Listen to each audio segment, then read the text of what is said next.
လူတစ်ယောက်ကတဲကန်းခြေပေါ်မှာလူလက်တစ်ဖက်ထိုးထွက်နေတာကိုတွေ့လိုက်ရပြီးအံ့အားသင့်သွားတယ်။အနားသွားပြီးစစ်ဆေးကြည့်လိုက်တဲ့အခါမှာ Frank ကသူ့ရဲ့ဆစ်ဆက်ထားတဲ့ချစ်သူမိန်းကလေးရဲ့အလောင်းဖြစ်နေတယ်ဆိုတာကိုသိသွားတယ်။သူလက်ထပ်ဖို့ဝယ်ပေးထားတဲ့ဒိုင်ယာမန်လက်စွပ်ကလည်းသူ့မလက်ပေါ်မှာတူတူပဲရှိနေတယ်။ဒီအကြောင်းကိုသဘောပေါက်သွားတဲ့ Frank ကအလွန်ဒေါသထွက်သွားပြီးချက်ချင်းပဲပြန်ပြေးလာခဲ့တယ်။သူမကိုမမြင်မိပဲအလွန်မင်းအမြန်ပြေးလာတာကိုအင်ဂျိုကတွေ့လိုက်တယ်။ဘာဖြစ်နေမှန်းမသိတဲ့အင်ဂျိုကို Frank ကသူ့လက်ပေါ်ကလက်စွပ်ကိုပြလိုက်တယ်။အရာအလုံးကိုမဖုံးကွယ်နိုင်တော့တာကိုသိသွားတဲ့အင်ဂျိုကဒါဟာမတော်တဆဖြစ်တာလို့ချက်ချင်းပြောခဲ့ပေမဲ့ Frank ကမယုံခဲ့ဘူး။အခြေအနေကပိုပြီးတင်းမာလာတဲ့အခါအင်ဂျိုကခါဘက်ကိုလက်လန်းလိုက်ပေမဲ့ Frank ကအရင်ဆုံးဓာတ်ကိုထုတ်လိုက်တယ်။ဒါကိုမြင်ပြီးအင်ဂျိုကတောဘက်ကိုအမြန်ပြေးသွားပြီးတစ်ပင်ကြီးတစ်ပင်နောက်မှာပုန်းလိုက်တယ်။သူမထွက်မလွတ်နိုင်မှန်းသိသွားတဲ့အခါအင်ဂျိုကနောက်တစ်ကြိမ်လှည့်ကွက်ကိုစတင်စဉ်းစားတယ်။အဲ့ဒီအချိန်မှာ Frank ကတစ်ပင်နောက်မှာလူရိပ်တစ်ခုကိုတွေးလိုက်ပေမဲ့အနားကပ်သွားတဲ့အခါမြေပြင်ပေါ်မှာဖနက်တစ်စုံပဲတွေးလိုက်ရတယ်။အဲ့ဒီနောက်အင်ဂျိုကသူ့နောက်ကနေဝင်ဖမ်းလိုက်တဲ့ Frank ကချက်ချင်းအသက်ရှူမရတယ်လို့ဖြစ်သွားပြီးပြင်းပြင်းထန်ထန်ရုန်းကန်ခဲ့ပေမဲ့အင်ဂျိုကမလွတ်ပေးဘူး။သူကနောက်ဆုံးအားနဲ့အင်ဂျိုရဲ့စပင်ကိုဆွဲကင်လိုက်ပြီးသူမကိုမြေပေါ်မှာဖိချလိုက်ကတဲတဲထိုးနှစ်ပြီးအသက်ရှူမရအောင်လုပ်ဖို့ကြိုးစားခဲ့တယ်။ကံကောင်းစွာနဲ့အရေးကြီးတဲ့အချိန်မှာအင်ဂျိုကဓာတ်ကိုကောက်ကင်လိုက်တယ်။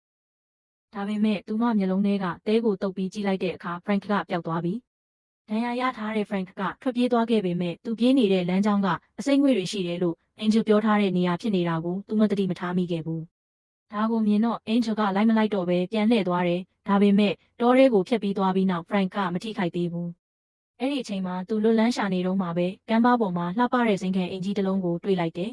။ဒီနေရာကတီးခြားကျွန်းတစ်ကျွန်းမဟုတ်ပဲလူတွေရှိနေတဲ့ကိုပိုင်ကျွန်းတစ်ကျွန်းဖြစ်နေတယ်။ရေတချို့ယူပြီးရေတောက်ကခန္ဓာကိုယ်ကိုပြန်အားဖြည့်လိုက်တယ်။အဲ့ဒီအချိန်မှာအင်ဂျိုရဲ့အတန်ကစပီကာကနေထွက်လာတယ်။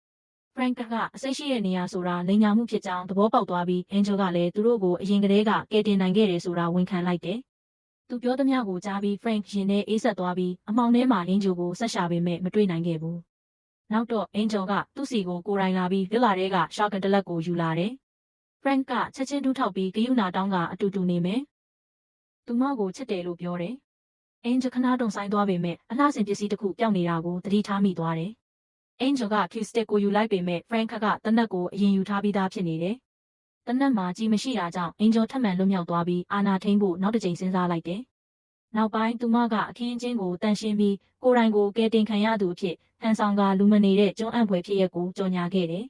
။နောက်ပြီးလူကြိုက်များလာပြီးနောက်စာအုပ်ထုတ်ဝေကအောင်မြင်သူတစ်ယောက်ဖြစ်လာတယ်။အင်ဂျိုကအာနာကိုပြန်လည်ရရှိခဲ့ပေမဲ့တစ်ချိန်တည်းမှာပဲအာနာကြောင့်မိစ္ဆာတစ်ယောက်လိုဖြစ်သွားခဲ့တယ်။